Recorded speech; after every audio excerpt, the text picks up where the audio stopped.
Hello everyone, welcome to all of you my YouTube channel NEET education. तो कैसे हैं आप लोग? सब बढ़िया। लास्ट लेक्चर आप लोगों ने देख ही लिया होगा, हमने principle of inheritance and variation पे पार्ट 1 किया था और आज हम लोगों का पार्ट 2 रहेगा इस पर।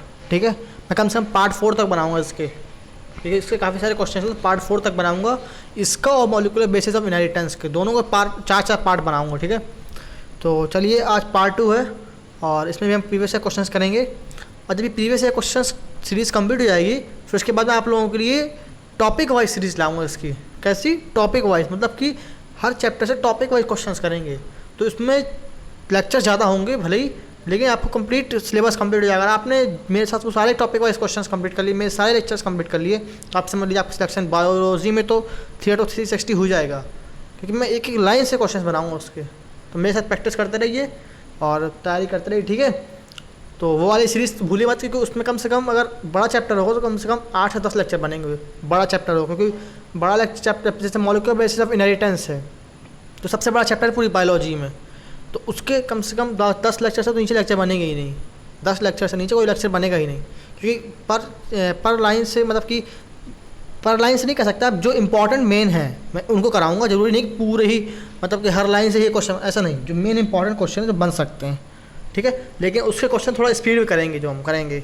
इसके भले हम लोग थोड़ा एक्सप्लेनेशन साथ कर रहे हैं प्रीवियस ईयर क्वेश्चंस, लेकिन वो जो क्वेश्चंस कराएंगे उसमें पूरी स्पीड, मतलब कि स्पीड से क्वेश्चंस करेंगे कि मतलब मैक्सिमम क्वेश्चन एक लेक्चर में कंप्लीट कर सके। कम से कम कोशिश करेंगे अगर तो एक लेक्चर में कम से कम 100 क्वेश्चन कोशिश करेंगे कंप्लीट हो जाए। 100 नहीं तो कम से कम 70 से 80 हो ही जाए। ठीक है, चलिए आज का सेशन स्टार्ट करते हैं और आज का सेशन हमारा रहेगा कि प्रिंसिपल ऑफ इनहेरिटेंस का पार्ट 2 है। तो सेशन स्टार्ट करने से पहले वीडियो को लाइक और चैनल सब्सक्राइब करना भूलें एंड स्टार्ट करें। चलिए, फर्स्ट क्वेश्चन आपकी स्क्रीन पर है। A common test to find the genotype of a hybrid is by option number 1 crossing of one F2 progeny with female parent, B studying the sexual behavior of F1 progenies, C crossing of one F1 progeny with male parent, and D crossing of one F2 progeny with female parent। Common test बताना है genotype के hybrid को find करने के लिए। कौन सा answer correct होगा? प्रीवियस ईयर 2007 में आया हुआ क्वेश्चन है। करेक्ट आंसर होगा option number C, common of one F1 progeny with female parent. ये है common test which is use to find the genotype of a hybrid by crossing of one F1 progeny with male parent. कैसे? One F1 progeny को male parent से cross करके हम common test find कर सकते हैं जीनोटाइप का। ठीक है, तो option number C is the correct. अगला क्वेश्चन है test cross involve. Test cross में क्या होता है? Crossing between two genotype with dominant trait, crossing between two genotype with recessive trait, crossing between two F1 hybrid, या फिर crossing the F1 hybrid with a double recessive genotype. कौन सा answer correct है test cross में? Test cross में दो genotype dominant नहीं होते, ना ही दोनों जीनोटाइप रिसेसिव होते हैं। ठीक है, और दो F1 हाइब्रिड के बीच में नहीं होता, जबकि होता है किसके बीच में? F1 hybrid with double recessive genotype. आसान में टेस्ट क्रॉस में क्या होता है? टेस्ट क्रॉस में F1 हाइब्रिड होता है with double recessive genotype. Test cross में ये होता है, ध्यान रखिएगा। ठीक है, phenotype of an organism is the result of. क्या रिजल्ट होगा फिनोटाइप का ऑर्गेनिज्म का? Genotype and environmental interaction, mutation linkages, cytoplasmic effect and nutrition, environmental changes and sexual dimorphism. बताइए क्या आंसर होगा?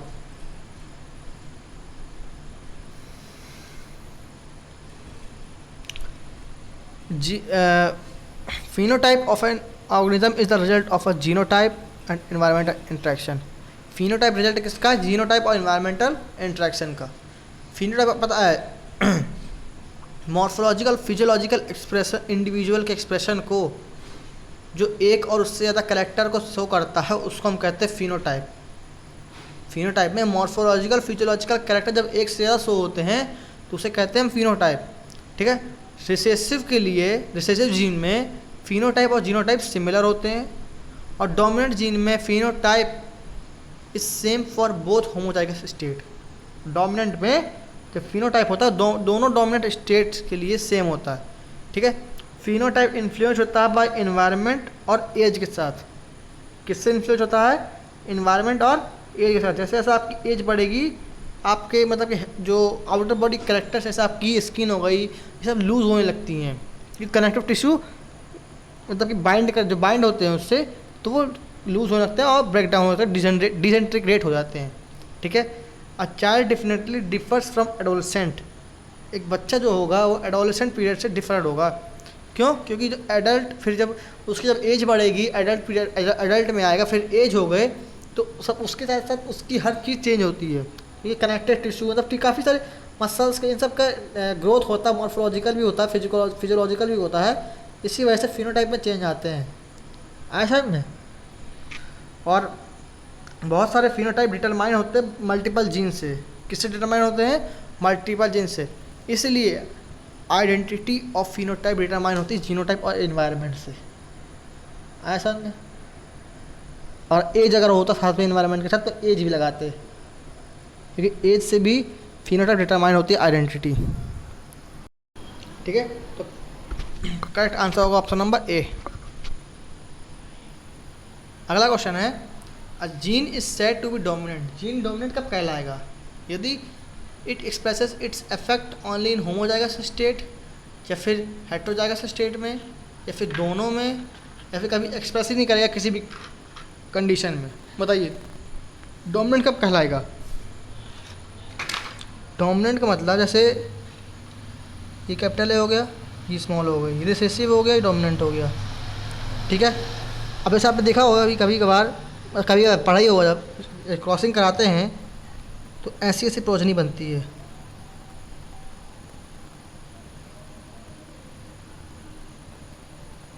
कि 4 टाइप की प्रोजनी बनती मेनली, नहीं बनती है जब आप ए और ए को क्रॉस कराते हैं तब, ठीक है। अब ऐसे मान लीजिए ये प्रोजनी बन गई। अब इसमें कहा है इसने कि जीन जो होता है डोमिनेंट कब होता है, तो देखिए जीन डोमिनेंट कब होता है। यहाँ पर डोमिनेंट है, ये है, यहाँ पर डोमिनेंट है, यहाँ पर डोमिनेंट है। मतलब कि दोनों होमोजाइगस और हेट्रोजाइगस दोनों कंडीशन में डोमिनेंट होता है gene. C is the correct answer, ऐसा में। नेक्स्ट क्वेश्चन है, जब dominant when dominant and recessive allele express itself, जब एक दूसरे को एक्सप्रेस करने लगते हैं तब क्या कहलाता है? Codominance, dominance, amphi dominance, pseudo dominance. ये एम्फी और सीडो तो हमारे में है ही नहीं सिलेबस में। अब बताइए, दो तो कटी हो गए, कोडोमिनेंस या फिर डोमिनेंस में। जब डोमिनेंट और रिसेसिव एलील एक दूसरे को एक्सप्रेस करने लगते हैं तब वो कहलाता है codominance. A is the correct answer. अब इस पे आइए, हाइब्रिडाइजेशन बताना है टी का, और टी हेट्रोजाइगस और homozygous give rise to the progeny. बताइए प्रोजनी का रेशियो बताना है इसमें। सॉल्व करिए, जब तक हम भी करते हैं, कॉपी में सॉल्व करिए इसको। ये है क्या? ये है F1 हाइब्रिड, ठीक है। ये F1 हाइब्रिड है, ये homozygous recessive,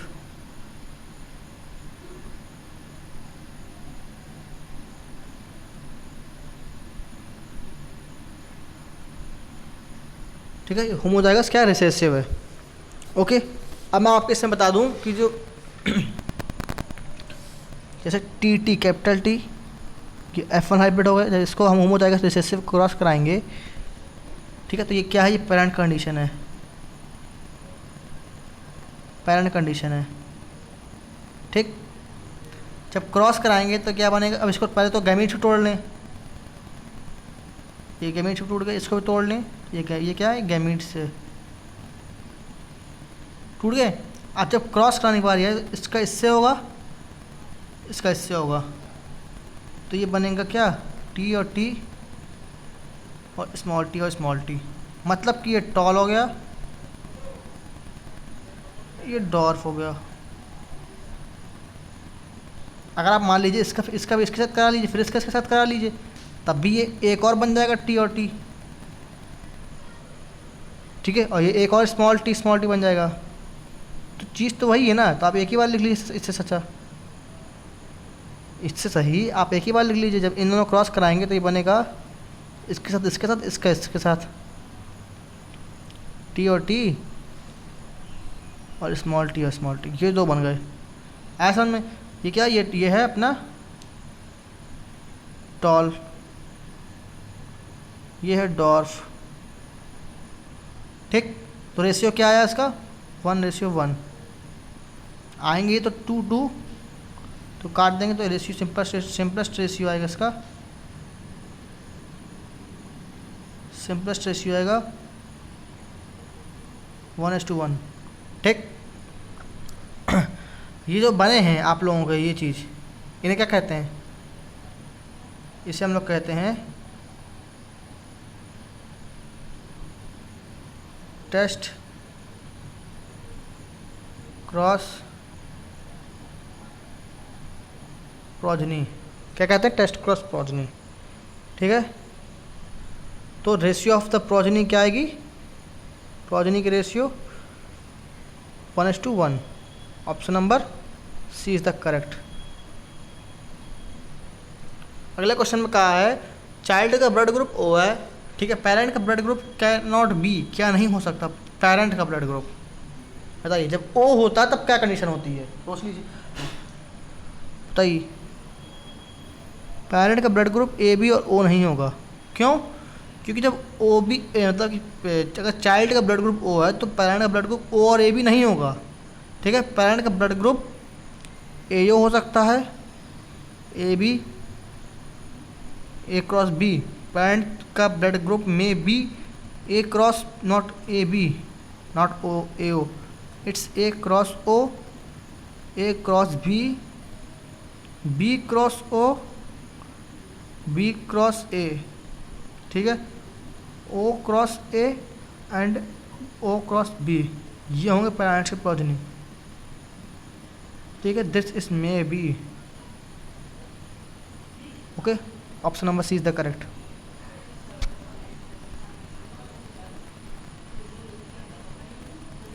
a child of O group, child का ग्रुप ओ है और बी फादर का ब्लड ग्रुप है, तो जीनोटाइप बताना फादर का क्या होगा, बताइए। फादर अगर चाइल्ड का जीनोटाइप ओ ग्रुप, मतलब कि चाइल्ड का जीनोटाइप क्या हुआ, आई ओ, ये चाइल्ड का हो गया, ठीक, मतलब कि रिसेसिव है, ये कैसा रिसेसिव है, इसलिए चूंकि फादर का जीनोटाइप केवल और केवल आई बी और आई ओ होगा, किसका, फादर का, तो option number D is the correct answer, ठीक है। अगर चाइल्ड का आई ओ होगा क्योंकि रिसेसिव है, तो फादर का ब्लड ग्रुप आई बी और आई ओ होगा, which is option number D. An allele is dominant, allele dominant होगा यदि एक्सप्रेस करे किस कंडीशन में, both homozygous and heterozygous state, अभी बताया पिछले, ध्यान रखिएगा, second generation heterozygous combination, homozygous combination. Allele dominant कब होगा, बता चुका था अभी, फिर से देख लीजिए एक बार। ये क्या है, होमो, हेट्रो,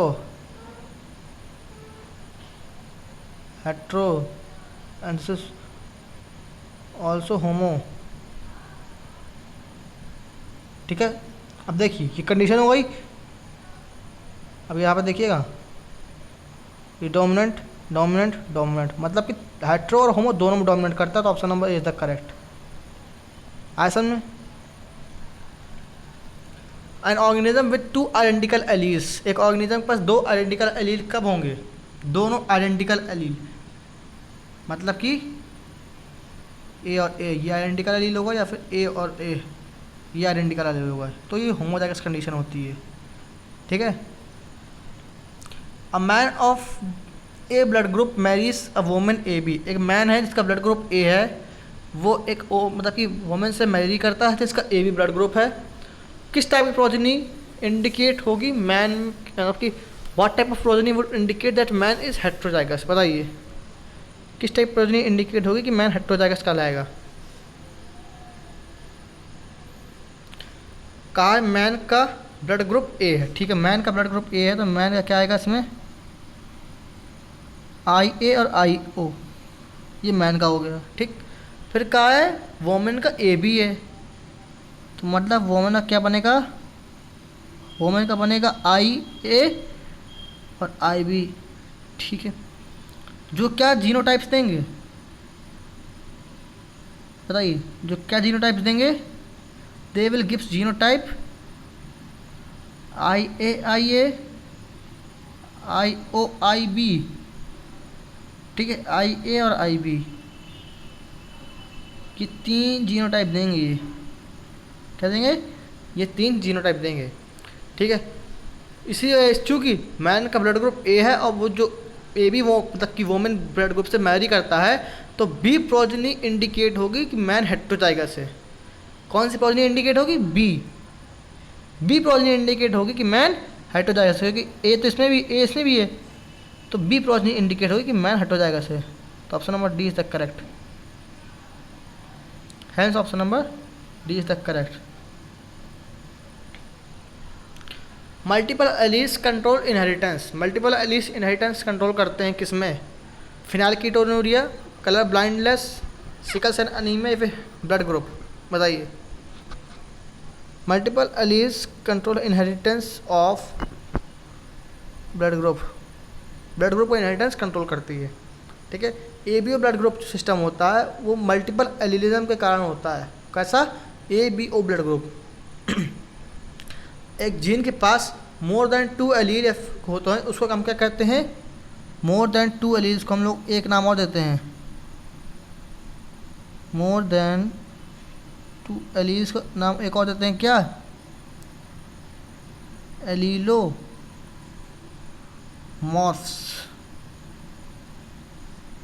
ये नाम देते हैं जब मोर देन 2 एलील्स होते हैं, ठीक है, जो एक्सप्रेस करते हैं म्यूटेशन के द्वारा। ये एलील या फिर एलीलोमॉर्फ एक मल्टीपल एलील्स की सीरीज़ बनाते हैं, ठीक है।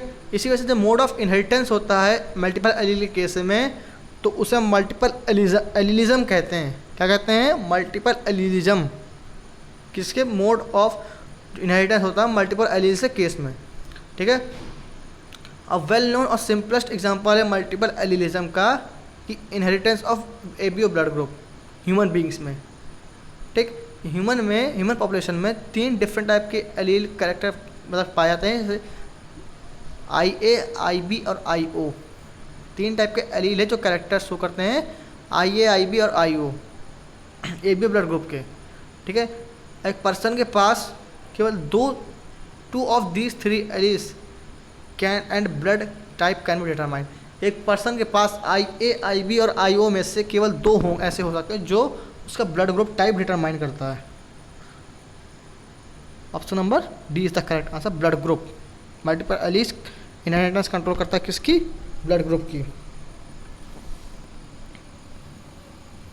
Contrasting pair of factor Mendelian crosses को क्या कहते हैं, कॉन्ट्रास्टिंग पेयर ऑफ कैरेक्टर को, मेंडेलियन फैक्टर्स को मेंडेलियन क्रॉस में क्या कहते हैं, मल्टीपल एलील्स, एलिलोमॉर्फ्स, एलोलोकी, पैरामॉर्फ्स, बताइए। Correct answer option number B, allelomorphs कहते हैं, ठीक है। कॉन्ट्रास्टिंग पेयर जो होते हैं मेंडेलियन कैरेक्टर क्रॉसेस में उसको हम क्या कहते हैं, एलिलोमॉर्फ्स। एलील या फिर एलिलोमॉर्फ्स डिफरेंट फॉर्म होते हैं जीन के, जिनका लोकस सेम होता है होमोलोगस क्रोमोसोम में, इसी वजह से इनको मेंडेलियन इनहेरिटेंस की मेंडल के द्वारा इसको मेंडल इनहेरिटेंस सब्जेक्ट किया जाता है, ठीक है। Option number B is the correct.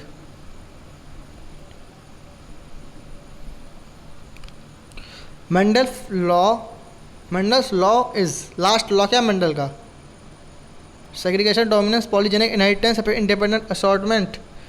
Last law of Mendel is independent assortment, C number correct है कि मेंडल का लास्ट लॉ इंडिपेंडेंट असॉर्टमेंट है। इसका प्रिंसिपल इंडिपेंडेंट असॉर्टमेंट का क्या स्टेट करता है कि जब 2 इंडिविजुअल आपस में डिफर होते हैं इन 2 और मोर पेयर ऑफ फैक्टर्स, जब दो इंडिविजुअल आपस में डिफर होते हैं इन टू और मोर पेयर ऑफ फैक्टर्स में, तो जो इनहेरिटेंस होता है एक पेयर का वो क्वाइट डिपेंडेंट होता है इनहेरिटेंस ऑफ अदर्स। मतलब एक पेयर का इनहेरिटेंस दूसरे पर डिपेंड होता है, एक प्रकार का आप ये कह सकते हैं। ठीक है, तो option number C is the correct. Last law Mendel का इंडिपेंडेंट असॉर्टमेंट था। Blue eye colour is recessive. Blue eye colour का रिसेसिव है blue eye colour to brown eye colour.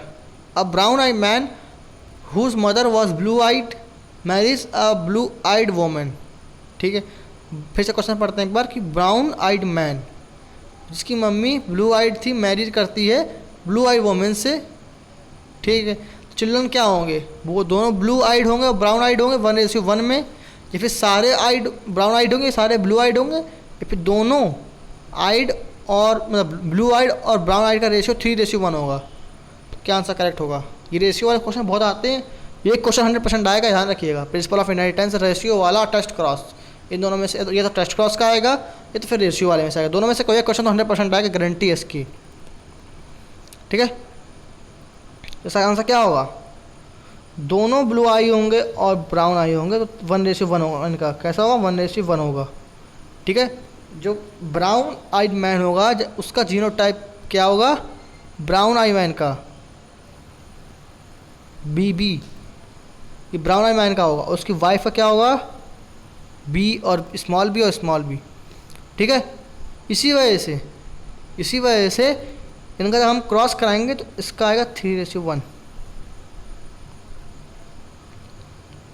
इसी वजह से जब इन्हें क्रॉस कराएंगे तो इसका आएगा रेशियो 3:1 में आएगा। तो इसका करेक्ट आंसर ऑप्शन नंबर ए। सॉरी 1:3:1 कह रहा हूँ मैं, आई एम सॉरी। जब क्रॉस कराएंगे तो इसका आएगा 1:1। सॉरी 1:1 आएगा। ठीक है, क्या आएगा 1:1, तो option number A is the correct. क्योंकि हम क्रॉस कराएंगे तो इसका इससे कराएंगे, इसका इससे कराएंगे। आई पीछे किया था हम लोगों ने कि B और B बनेगा, फिर B और B बनेगा, और B और B बनेगा, और B और B बनाएगा। जब निकालेंगे तो 2:2 में आएगा। सिंपलेस्ट रेशियो निकालेंगे तो 1:1 आएगा आंसर। ठीक है, तो option number A is the correct.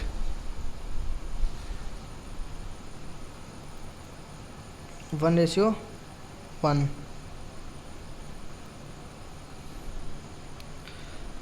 RR red antirrhinum is crossed with white WW1।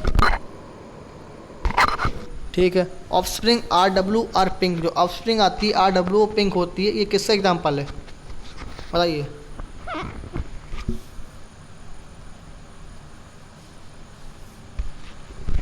Option में दिया है dominant recessive, incomplete dominance, hybrid, supplementary gene. क्या आंसर करेक्ट होगा।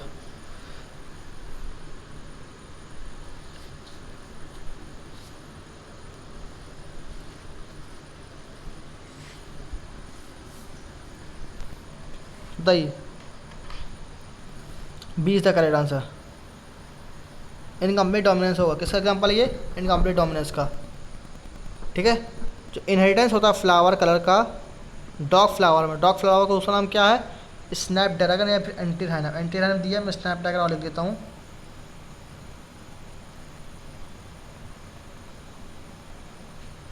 डॉग फ्लावर का दूसरा नाम क्या है, स्नैपड्रैगन। ये किसका एग्जाम्पल है, इनकम्प्लीट डोमिनेंस का।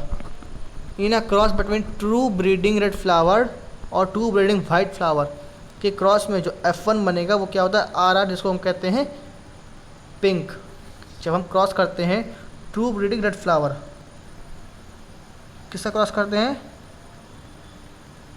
जब हम क्रॉस करते हैं ट्रू ब्रीडिंग रेड फ्लावर, मतलब ट्रू ब्रीडिंग रेड फ्लावर में क्या आएगा, RR। इसका जब क्रॉस करते हैं किससे, true breeding white flower.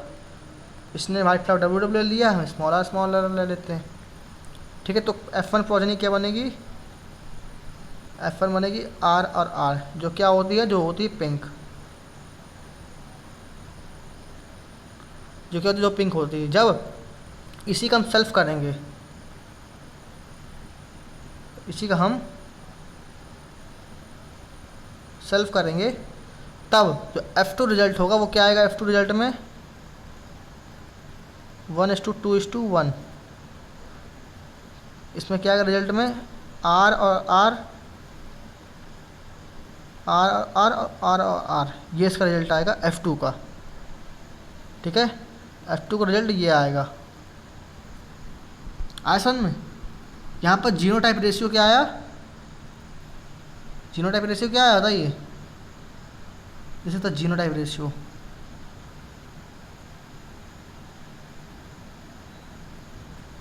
Genotype ratio ये हो गया। ठीक है, बहुत सारे मेंडेलियन क्लास में, लेकिन फिनोटाइप रेशियो क्या आएगा? फिनोटाइप रेशियो ये नहीं आएगा, फिनोटाइप रेशियो ये नहीं आएगा। फिनोटाइप रेशियो आएगा 3:1, ये आएगा फिनोटाइप रेशियो। करके देखिएगा खुद से, होमवर्क है आप लोगों का। ठीक है, तो फिनोटाइप रेशियो 3:1 आएगा। डोमिनेंट और रिसेसिव का क्या आया? 1:2। तो ये किसका एग्जाम्पल है? ऑप्शन नंबर 20 तक का इनकम्प्लीट डोमिनेंस का रिसेसिव, इनकम्प्लीट डोमिनेंस का एग्जाम्पल है ये वाला, एंट्री हैनम वाला। ओके, एबीओ ब्लड ग्रुप इस सिस्टम इज ड्यू टू, किसके द्वारा एबीओ ब्लड ग्रुप सिस्टम है बताइए? ये बताया पिछले क्वेश्चन, दो क्वेश्चन बताया इसका answer. Multiple factor inheritance, incomplete dominance, multiple allelism, epistasis. ABO blood group is an example of multiple allelism. Multiple allelism का एग्जांपल है ABO blood group. TT mates with TT, what will the collector of spring? जब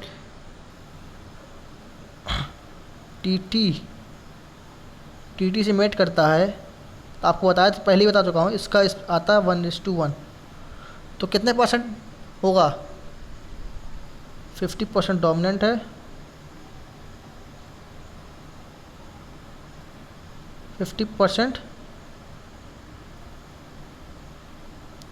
recessive है। ठीक है, B is the correct answer. Haploids are able to express both recessive and dominant alleles mutation because they are, क्या है वो haploid? Many alleles for each gene, 2 alleles for each gene, only one allele for each gene in the individual, only one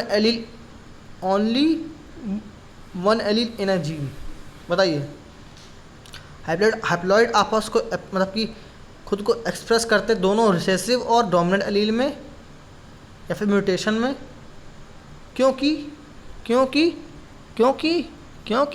there are only one allele for each gene in the individual, because there are only one allele for each gene in the individual।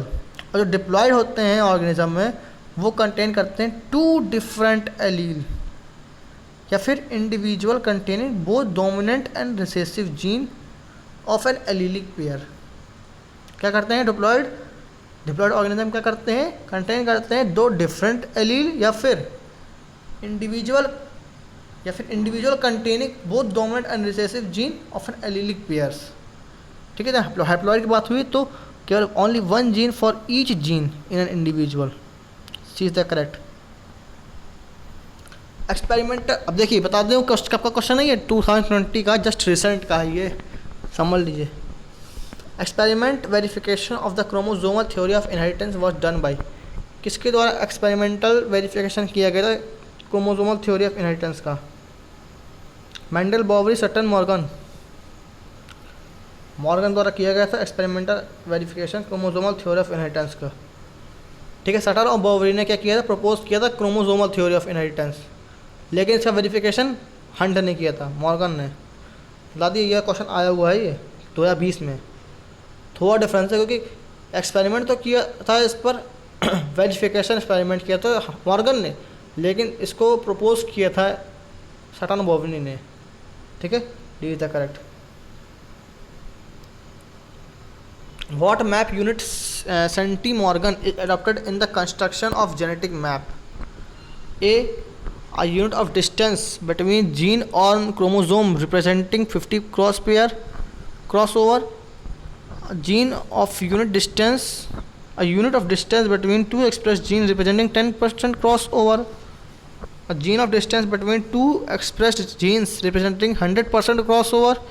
या फिर a unit of distance between gene on chromosome representing 1% crossover। कौन सा answer correct होगा?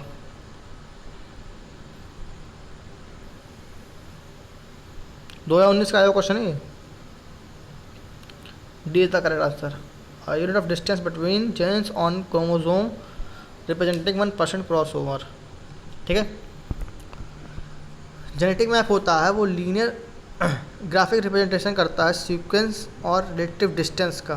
किसका? Sequence और relative distance का, बहुत सारे अलग अलग जीन्स में जो क्रोमोसोम में प्रेजेंट होते हैं। ठीक है, 1% क्रॉसिंग ओवर जो होती है दो लिंक्ड जीन की, उसको हम कहते हैं वन मैप यूनिट। क्या कहते हैं? वन मैप यूनिट या फिर सेंटीमॉर्गन। सेंटीमॉर्गन को और क्या किससे डिनोट करते हैं? सी और कैपिटल एम, इससे करते हैं सेंटीमॉर्गन। ठीक है, तो option number D is the correct. The frequency of the recombination between gene present on the same chromosome as measure of the distance between genes was explained by A Sutton Boveri, B T H. Morgan, C Gregor J Mendel and D Alfred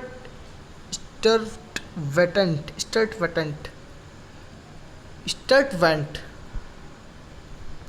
frequency of recombination, recombination की frequency between gene जो present होती है same chromosome में as measure of the distance between gene was explained by, किसके द्वारा explain की गई थी? It was explained by Alfred Sturtevant. ठीक है, टी.एच. मॉर्गन ने लिंकेज टर्म कॉइन किया था to describe the physical association of a gene on chromosome. काय के लिए? Physical association of gene on chromosome के लिए मॉर्गन ने टर्म लिंकेज दिया था। ठीक है, और रिकॉम्बिनेशन टर्म को डिस्क्राइब करने के लिए generation of non parental combination के, काय के लिए? To term and gave the term recombination to describe the generation of non parental gene combination. काय के लिए? नॉन पेरेंटल जीन कॉम्बिनेशन को डिस्क्राइब करने के लिए रिकॉम्बिनेशन टर्म दिया था। ठीक है, और एल्फ्रेड स्टर्टवेंट ने यूज़ करके फ्रीक्वेंसी ऑफ रिकॉम्बिनेशन को दो जीन की जीन पेयर के बीच में सेम क्रोमोसोम में उन्होंने मेजर कर दिया distance between the genes. Alfred Sturtevant ने। ठीक है, फिर से बता दूँ, मॉर्गन ने लिंकेज टर्म डिस्क्राइब किया था, उसमें क्या कहा था उसने? लिंकेज में physical association of gene on chromosome, linkage में इसमें ये कहा था, और रिकॉम्बिनेशन में उसने डिस्क्राइब किया था generation of non parental combination, generation of non parental combination. ठीक है, तो यहाँ पर डी आंसर करेक्ट है। Mechanism that cause a gene to move from one linkage to group to another. Mechanism बताना है कि जो कॉज करता है जीन को मूव करने में एक from one linkage group to another, क्या कहलाता है? इन्वर्जन, ट्रांसलोकेशन, डुप्लीकेशन या फिर crossing over. That is known as, just a second, translocation कहलाता है। ठीक है, ट्रांसलोकेशन में क्रोमोसोमल एबनॉर्मलिटी जो होती है, क्रोमोसोमल एबनॉर्मलिटी कॉज करती है rearrangement of part between non homologous chromosome. क्या करती है? रीअरेंजमेंट ऑफ पार्ट करती है दो नॉन होमोलोगस क्रोमोसोम के बीच में। ठीक है, ये कॉज करता है जीन को मूव करने के लिए एक लिंकेज ग्रुप से दूसरे में। कौन? Translocation. In a test cross involving F1 dihybrid flies, more parental type offspring produce हुए थे then the recombinant type offspring. क्या इंडिकेट करता है? This indicates the two genes are linked and present on same chromosome, both of the character are controlled by more than one gene, two gene are located on different chromosome fail to separate during meiosis. बताइए, 30 second का time है आप लोगों के पास।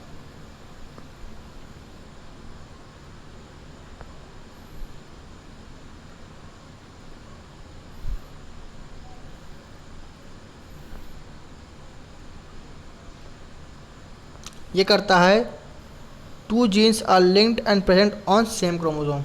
ठीक है, यदि dihybrid test cross में मोर पेरेंटल कॉम्बिनेशन अपीयर होते हैं as compare to the recombination in F2 generation में। ठीक है, तब ये then it is indicative of involvement of linkage. ये क्या इंडिकेट करता है? इन्वॉल्वमेंट ऑफ लिंकेज को इंडिकेट करता है। लिंकेज एक प्रकार की ऐसी टेंडेंसी है दो डिफरेंट जीन की सेम क्रोमोसोम में, जो मतलब कि आपस में उनको रहने के लिए करती है। क्या करती है? आपस में सेम क्रोमोसोम को रखने के लिए करती है। कब? During the separation of homologous chromosome at meiosis.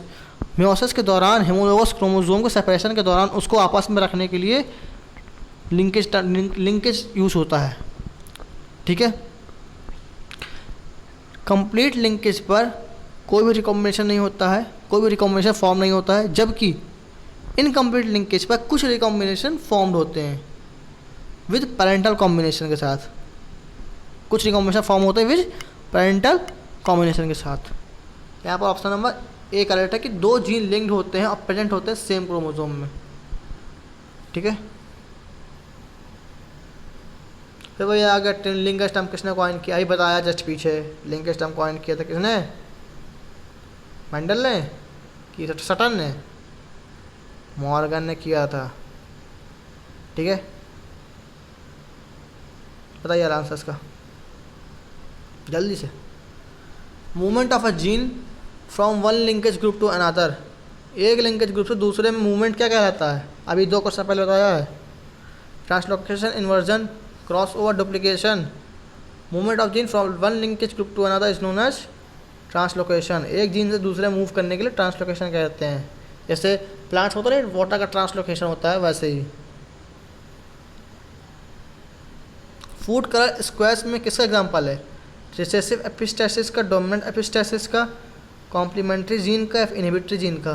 Fruit colour squares में it is an example of dominant epistasis. किसका एग्जांपल है? डोमिनेंट एपिस्टेसिस का एग्जांपल है। ठीक है। तो डोमिनेंट एपिस्टेसिस एलील होते हैं, वो सप्रेस करते हैं expression of a non allelic gene को। क्या करते हैं? नॉन एलीलिक जीन को एक्सप्रेशन को सप्रेस करते हैं, जबकि बाद में डोमिनेंट और रिसेसिव होते हैं। फिर भी ये क्या होता है? डोमिनेंट और रिसेसिव होते हैं। The gene which suppresses the expression of a non allelic gene, उसको हम एपिस्टैटिक जीन कहते हैं। ऐसे जीन जो नॉन एलीलिक जीन को सप्रेस कर देते हैं, तो उसको हम उनके एक्सप्रेशन को सप्रेस कर देते हैं, तो उसको हम एपिस्टैटिक जीन कहते हैं। ठीक है। जीन और लोकस जो सप्रेस कर देते हैं by the presence of non allelic gene को, उसको हम टर्म कहते हैं हाइपोस्टैटिक जीन। ठीक है। समर में इन समर स्क्वैश और कुकर बीटा पेपो। कौन? स्क्वैश और Cucurbita pepo. There are 3 type of fruit colour होते हैं समर स्क्वैश में। स्क्वैश और कुकर बीटा पेपो में 3 टाइप के फ्रूट कलर होते हैं, red, yellow, green. Red, white और ग्रीन। कौन कौन से? I am sorry, yellow, green, white होते हैं। कौन कौन से? येलो, ग्रीन और वाइट होते हैं, जिसमें से येलो कलर डोमिनेंट होता है over the others colours. Yellow colour कहाँ बोल रहा हूँ? वाइट कलर डोमिनेंट होता है, ओवर द अदर कलर्स। मतलब येलो और ग्रीन के ऊपर वाइट डोमिनेंट होता है, जबकि येलो डोमिनेंट होता है ग्रीन के ऊपर। ठीक है। येलो कलर फॉर्म होता है केवल तब जब डोमिनेंट एपिस्टैटिक जीन जो होते हैं वो रिप्रेजेंट करते हैं रिसेसिव एलील को। येलो कब फॉर्म होता है? जब डोमिनेंट एपिस्टैटिक जीन जो होते हैं वो रिप्रेजेंट करते हैं रिसेसिव एलील को। ठीक है। और जब when the hypostatic gene is also recessive, जब हाइपोस्टैटिक जीन भी रिसेसिव हो जाता है, तब फ्रूट का कलर क्या होता है? ग्रीन होता है। आपको लास्ट वाली चीज़ बता दूँ कि वाइट डोमिनेट करता है दोनों, बाकी के दो के ऊपर। येलो डोमिनेट करता है ग्रीन के ऊपर। ठीक है। येलो कलर कब बनता है? जब डोमिनेंट एपिस्टैटिक जीन रिप्रेजेंट करता है रिसेसिव एलील। ठीक है। और हाइपोस्टैटिक जीन जब रिसेसिव एलील शो करता है, तब फ्रूट का कलर ग्रीन हो जाता है। आया समझ में? आया कि नहीं आया? तो option number B is the correct, dominant epistasis. Fruit का कलर स्क्वैश कब होगा? जब डोमिनेंट एपिस्टेसिस होगी। Which of the following statement is not true of 2 genes that show 50% of the recombination frequency? The genes show independent assortment. If the 2 genes are present on the same chromosome, they undergo more than one crossover in every meiosis. The gene may be or different chromosomes the genes are tightly linked. बताइए कौन सा true नहीं है जो 50% recombination frequency show करता है? True नहीं है वो है आप लोग का the genes are tightly linked, ये ट्रू नहीं है। ठीक है, बाकी जीन इंडिपेंडेंट असॉर्टमेंट शो करते हैं और जीन जो प्रेजेंट होते हैं सेम क्रोमोसोम में वो अंडरगो जाते हैं then one cross over in every meiosis. और जीन ये भी डिफरेंट ऑन क्रोमोसोम, क्रोमोसोम में अलग अलग जीन्स होते हैं लेकिन टाइटली लिंक नहीं होते हैं। ठीक है, जब दो अनरिलेटेड इंडिविजुअल और लाइन क्रॉस करते हैं तब performance of F1 hybrid is often superior to both its parent. इस फिनोमेनन को क्या कहते हैं? जब two unrelated individual or lines are crossed the performance of F1 hybrid is often superior to both its parent. This phenomenon is known as heterosis transformation splicing metamorphosis. Metamorphosis कहाँ सब आगे बीच में, this is known as heterosis. क्या कहते हैं? Heterosis. The increased vigour displayed by the offspring form a cross between genetically different parent. क्या करता है? जब वाइकर डिस्प्लेड ऑफस्प्रिंग का इंक्रीज हो जाता है तो क्या करता है? फॉर्म करता है cross between genetically different parent. जो पेरेंट जेनेटिकली डिफरेंट होते हैं उसको हम कहते हैं हेटेरोसिस। जो हाइब्रिड फॉर्म होता है by the crosses between different crop varieties के द्वारा, हाइब्रिड F1 हाइब्रिड में वो अक्सर स्ट्रॉन्गर और प्रोड्यूस करता है better yield than original varieties. Hybrid मतलब आपने देखा होगा जो हाइब्रिड हम लोग व्हीट मतलब कि जब से ग्रीन रिवॉल्यूशन आया तब से हाइब्रिड ही तो चेंज हुए, हाइब्रिड बनने लगे उस चीज़ के। तो क्या किया उसकी वजह से हमारी यील्ड बढ़ गई, उसके मतलब कि स्ट्रॉन्ग काफ़ी मतलब बेटर रिप्लेसमेंट हो गया और काफ़ी समय तक रख सकते हो उसको, काफ़ी सारी चीज़ें इंप्रूव हो गई। तो क्या होगा? स्ट्रॉन्गर होगा और प्रोड्यूस करेगा better yields than the original varieties. इसलिए जब हाइब्रिड बनता है उसको हम हेटेरोसिस कहते हैं। सेलेक्ट द करेक्ट स्टेटमेंट बताना है from ones below given below with respect to dihybrid cross. Tightly linked gene on the same chromosome so higher recombination. Tightly linked gene को हायर रिकॉम्बिनेशन कहते हैं? No. Gene far apart on the same chromosome so very few recombination. No. Gene loosely linked on the same chromosome so similar recombination. No. इसने कहा very few, इसने कहा similar, दोनों नहीं करते। ठीक है, टाइटली लिंक्ड जीन्स होते हैं सेम क्रोमोसोम में वे वेरी फ्यू रिकॉम्बिनेशन शो करते हैं। क्या करते हैं? बहुत कम रिकॉम्बिनेशन शो करते हैं, हायर नहीं करते। ऐसा में टाइटली लिंक्ड जीन्स होते हैं वो बहुत कम रिसेसिव शो करते हैं सेम क्रोमोसोम में, रिकॉम्बिनेशन बहुत कम करते हैं। Option number D is the correct answer.